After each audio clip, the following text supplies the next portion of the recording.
उस विनाशकारी लड़ाई को देखते हुए सेबेस्टियन, जिसके चेहरे पर हैरानी के भाव थे, दूसरों के लिए स्थिति साफ करता है। वो बताता है कि दोनों योद्धा अभी तक लेजेंडरी लेवल 13 तक नहीं पहुंचे हैं। ऐसी लड़ाइयां पहले देख चुका होने के कारण वो जानता है कि एक असली लेवल 13 की लड़ाई पूरे ब्रह्मांड को हिलाकर तबाह कर देती है। हालांकि वो गंभीर अंदाज में कहता है कि भले ही वे उस लेवल तक नहीं पहुंचे हैं, लेकिन वे उसके बहुत करीब हैं, ये बताते हुए कि उनके चारों ओर अंतरिक्ष का ताना बाना अनगिनत दरारों से भर गया है। तभी अक्लीसिया, जिसकी आंखें हैरानी से चौड़ी हो गई थीं, अखाड़े की ओर इशारा करती है और कहती है कि ऐसा लगता है कि लियू शेंग में अभी भी कुछ ताकत बची है। लड़ाई जारी रहती है। आग और बर्फ का एक अंधा कर देने वाला टकराव जो स्टेडियम में विनाशकारी ऊर्जा की शॉकवेव्स भेजता है। शुरुआती जबरदस्त टकराव आखिरकार खत्म होता है और दोनों लड़ाके अखाड़े के फर्श के टूटे फूटे हिस्सों पर वापस उतरते हैं।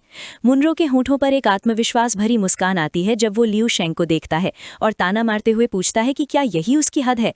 हालांकि लियू शेंग बस अपने हाथों को देखता है जो एक हल्की सुनहरी रोशनी से चमक रहे हैं। वो शांति से अपने प्रतिद्वंद्वी की शक्ति का विश्लेषण करता है, ये कहते हुए कि मुनरो का ताव बहुत अच्छा है और उसकी अपनी कमियों को पूरा कर सकता है। गहरी इच्छा की नज़र से वो घोषणा करता है कि वो इसे चाहता है। एक नए और दृढ़ भाव के साथ वो अपनी उंगलियां चटकाता है और अपनी अगली चाल सेकंड इग्निशन की घोषणा करता है। अगले ही पल उसके शरीर से शानदार आग जैसी सुनहरी ऊर्जा का एक और भी शक्तिशाली प्रवाह निकलता है। इस समय लियू शेंग एक तारे से पैदा हुए एक तारकीय देवता जैसा है जो अस्थिर विकास की अवधि से आगे बढ़कर स्थिर परिपक्वता की अवधि में पहुंच गया है। उसकी आंखें शुद्ध दिव्य सफेद चमकने लगती हैं और उसके माथे पर एक आग का प्रतीक तीव्र शक्ति से जलता है, जबकि उसके चारों ओर लपटें घूमती हैं। ये अचानक और जबरदस्त बदलाव मुनरो को पूरी तरह से हैरान कर देता है। उसकी आत्मविश्वास भरी मुस्कान गायब हो जाती है और उसकी जगह शुद्ध भ्रम और अविश्वास का भाव आ जाता है, क्योंकि वो सोचता है कि लियू शेंग के लिए इतनी अविश्वसनीय छिपी हुई शक्ति को बचाकर रखना कैसे संभव है। अपनी शक्ति पूरी तरह से जगाकर सुनहरी लपटों से घिरा हुआ लियू शेंग आत्मविश्वास भरी मुस्कान के साथ अपने हाथ आगे बढ़ाता है। वो घोषणा करता है कि अब उसकी बारी है। फिर वो तारकीय आग की एक विशाल धारा छोड़ता है जो अखाड़े में फैल जाती है। मुनरो हार मानने से इनकार करता है और हमले का सामना करता है और अपनी शुद्ध बर्फ की ऊर्जा का एक जबरदस्त धमाका करता है। आग और बर्फ की दो विरोधी ताकतें एक शानदार विस्फोट में टकराती हैं जो स्टेडियम को चकाचौंध कर देने वाली रोशनी से भर देता है। एक पल के लिए ऐसा लगता है कि मुकाबला बराबरी का है, लेकिन संतुलन तेजी से बदल जाता है। मुनरो का चेहरा पूरी तरह से घबराहट में सिकुड़ जाता है और वो चिल्लाता है कि लियू शेंग की शक्ति बहुत ज्यादा है और वो इसका विरोध नहीं कर सकता। सुनहरी लपटें उसके बर्फीले बचाव पर हावी हो जाती हैं और मुनरो अखाड़े में पीछे की ओर उड़ता हुआ चला जाता है। घायल और खून बहता हुआ वो पूरी तरह से अविश्वास में चिल्लाता है, ये सवाल करता है कि ये कैसे संभव है। वो कहता है कि उसकी बर्फीली ठंडी ने एक असली तारे को जमा दिया था जिससे उसकी हार समझ से बाहर हो जाती है। एक शानदार सुनहरी आभा के बीच हवा में तैरते हुए लियू शेंग एक छोटी रूपक कहानी बताना शुरू करता है। वो एक ऐसे समय की बात करता है जब कोई डूबते सूरज पर तीर चलाता है। जब रात होती है तो वो व्यक्ति गलती से मान लेता है कि उसने सूरज को आसमान से नीचे गिरा दिया है। जैसे ही मुनरो दर से ऊपर देखता है, ये महसूस करते हुए कि लियू शेंग उसे पकड़ने वाला है, लियू शेंग असंभव गति से नीचे उतरता है। उसका हाथ मुनरो के सिर पर लोहे की पकड़ में कस जाता है। एक चौड़ी विजयी मुस्कान के साथ लियू शेंग हारे हुए मुनरो को पकड़ता है और उससे पूछता है कि क्या उसे ये पूरी स्थिति हास्यास्पद नहीं लगती। फिर वो अपनी तारकीय लपटों की पूरी अनियंत्रित शक्ति को उजागर करता है। चमकीली सफेद और सुनहरी आग पूरी तरह से मुनरो को घेर लेती है, जो केवल एक आखिरी दर्दनाक चीख ही निकाल पाता है। तापमान बहुत ज्यादा है, 10,000 या शायद 10 लाख डिग्री से भी कहीं ज्यादा। लियू शेंग खुद सटीक तापमान नहीं जानता, लेकिन वो जानता है कि पर्याप्त समय के साथ वो आसानी से पूरे ग्रह को पिघला सकता है। कोई भी बर्फ ऐसे तापमान में जीवित नहीं रह सकती और मुनरो इसका अपवाद नहीं है। बुरी तरह से जला हुआ और हारा हुआ मुनरो पीछे की ओर लड़खड़ाता है। उसकी शक्ति पूरी तरह से खत्म हो गई है। अपने प्रतिद्वंद्वी को आश्चर्य और अवज्ञा के मिश्रण से घूरते हुए मुनरो सोचता है कि क्या ये एक अमर वंश की त्रच्ची शक्ति है। वो स्वीकार करता है कि उसने इसकी शक्ति को कम आंका था, लेकिन अवज्ञापूर्वक कहता है कि क्योंकि लियू शेंग केवल एक लेवल 10 योद्धा है, वो अभी भी उसे पूरी तरह से हराने में असमर्थ है। इससे पहले कि मुनरो अपनी चुनौती भरी बात पूरी कर पाता, लियू शेंग तुरंत उसके सामने आ जाता है। बिना किसी सब्र के लियू शेंग पूछता है कि वो क्या बड़बड़ा रहा है और मजाकिया अंदाज में पूछता है कि क्या उसने खाना खाया है। अगर नहीं तो वो उसे खाने के बजाय एक मुक्का मारता है। फिर वो जबरदस्त ताकत से मुनरो के चेहरे पर मुक्का मारता है। इस वार से मुनरो जमीन पर गिर जाता है, जिससे पहले से टूटी हुई अखाड़े की जमीन और टूट जाती है। लियू शेंग उसके ऊपर खड़ा होता है। उसके चेहरे पर आत्मविश्वास आत्मविश्वास भरी मुस्कान होती है और वो पूछता है कि लड़ाई के इस आखिरी चरण में भी वो दिखावा क्यों कर रहा है। फिर वो लगातार तेजी से मुक्कों की बौछार कर देता है और मुनरो को पीटता है। जबरदस्त ताकत के साथ जमीन में धकेल दिया। मनरो सिर्फ उसे रोकने के लिए चीख सकता है जैसे ही उस पर वार होने लगते हैं। अपनी पूरी हद तक धकेले जाने पर मनरो एक आखिरी हताश दहाड़ लगाता है। उसके शरीर से नीली ऊर्जा की एक विशाल लहर निकलती है जो लियू शेंग को पीछे धकेल देती है और उसे कुछ पल की जगह देती है। ये चिल्लाते हुए कि वो किसी भी कीमत पर लियू शेंग को मार डालेगा, मनरो अपनी आखिरी शक्ति को इकट्ठा करता है। एक विशाल अलौकिक मार्शल स्पिरिट, उसके बदले हुए रूप की एक एकदम चमकती हुई प्रतिकृति उसके पीछे प्रकट होती है जब वो अपने अंतिम हमले की तैयारी करता है। मनरो पागलों की तरह अपने जीवन का सार इस्तेमाल कर रहा है, जो अविश्वसनीय मात्रा में ठंडी ऊर्जा को इकट्ठा कर रहा है, जो हजारों यहाँ तक कि लाखों वर्ग किलोमीटर तक फैली हुई है। इसका असर इतना जबरदस्त है कि ये ऑर्बिट में एक विशाल स्पेस स्टेशन तक पहुंच जाता है और उसे कड़कड़ाती जमा देने वाली ऊर्जा से घेर लेता है। असर का क्षेत्र इतना विशाल है कि ये आसपास के ब्रह्मांड में अनगिनत अन्य स्पेसशिप और स्टेशनों को पल भर में जमा देता है।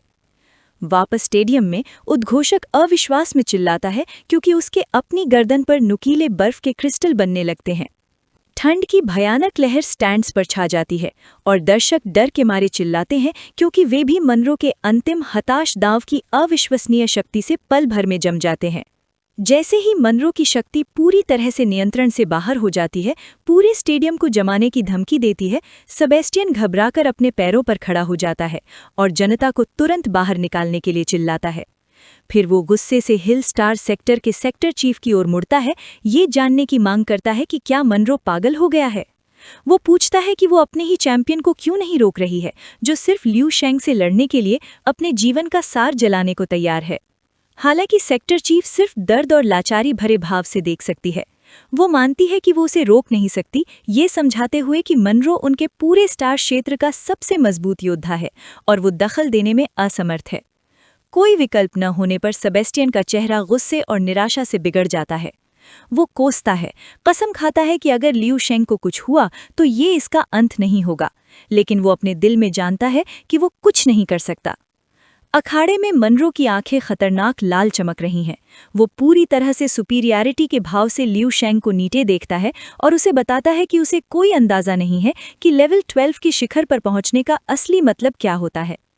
वो घोषणा करता है कि उनके बीच पावर का अंतर लगभग 3 पूरे क्षेत्रों के बराबर है और अब लड़ाई खत्म हो गई है।